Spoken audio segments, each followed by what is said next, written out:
Assalamualaikum warahmatullahi wabarakatuh. Nama saya Anis Hamidah, NPM 20010520001.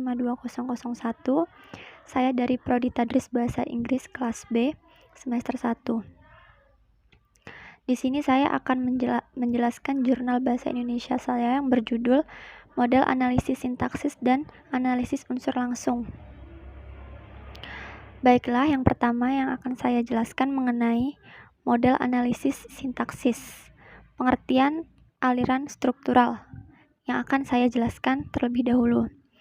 Aliran struktural adalah sebutan yang diberikan pada paham bahasa yang berlandaskan pada pemikiran behavioristik.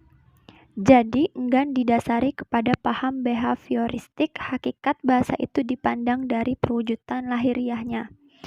Jadi di dalam taksonomi gramatika disusun dari tataran terendah berupa fonem, morfem, frase, klausa, sampai tataran tertinggi yang berupa kalimat. Behavioristik merupakan salah satu pendekatan untuk memahami perilaku individu. Paham behaviorisme memandang individu hanya dari sisi fenomena jasmaniah, mengabaikan aspek-aspek mental. Dengan kata lain, paham behaviorisme tidak mengakui adanya kecerdasan, bakat, minat, dan perasaan individu dalam suatu kegiatan belajar.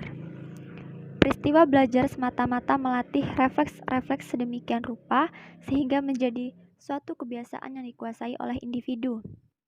Aliran ini lahir pada awal abad ke-20, yaitu pada tahun 1916.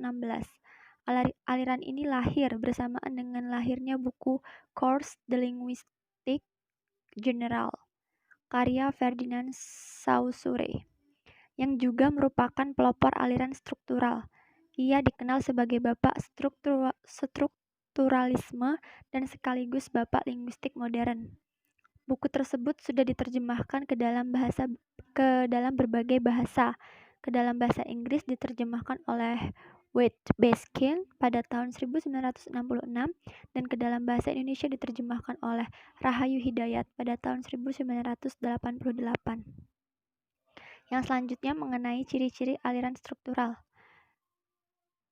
Yang pertama, ciri-cirinya adalah berdasarkan pada paham behaviorisme.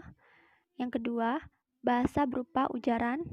Yang ketiga, bahasa merupakan sistem tanda atau signife dan signifian yang arbitrer dan konvensional. Yang keempat, bahasa merupakan kebiasaan atau habit. Yang kelima, kegramatikalan berdasarkan keumuman.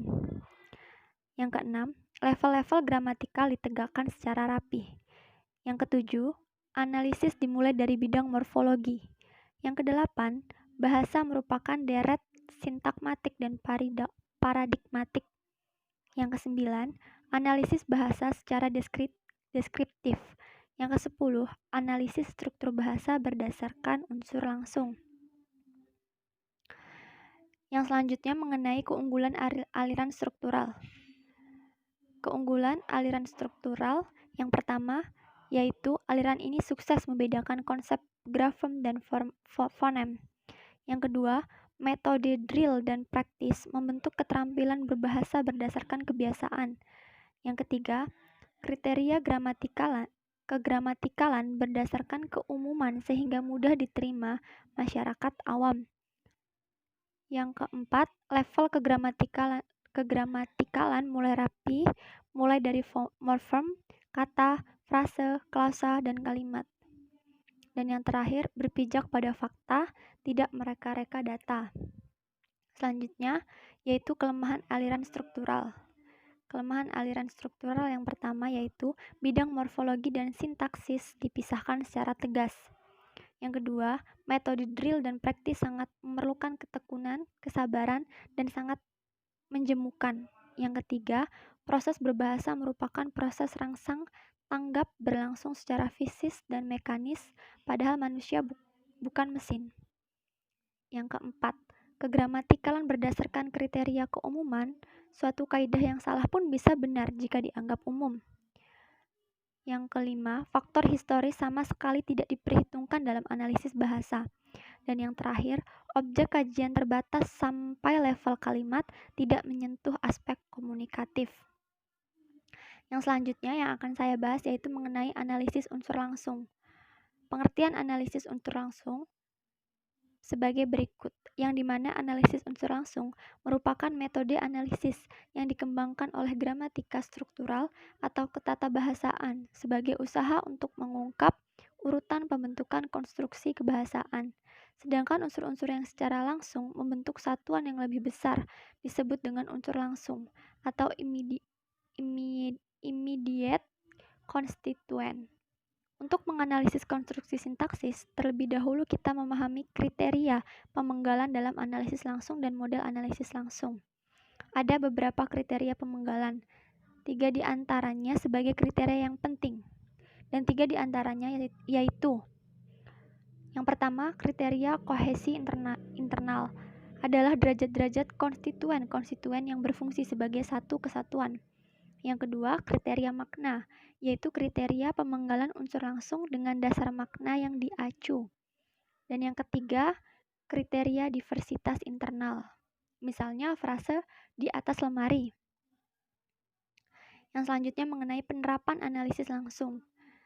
Teknik analisis unsur langsung dapat digunakan baik untuk menganalisis frase maupun kalimat. Dalam tataran frase, bila frase tersebut hanya terdiri dari 2 kata, kita tidak akan mengalami kesulitan untuk mengetahui unsur langsungnya. Tetapi apabila lebih dari 2 kata, kita harus menentukan dengan ketiga kriteria di atas. Baik, itu saja jurnal saya yang bisa saya jelaskan. Kurang lebihnya saya mohon maaf. Saya akhiri. Wassalamualaikum warahmatullahi wabarakatuh.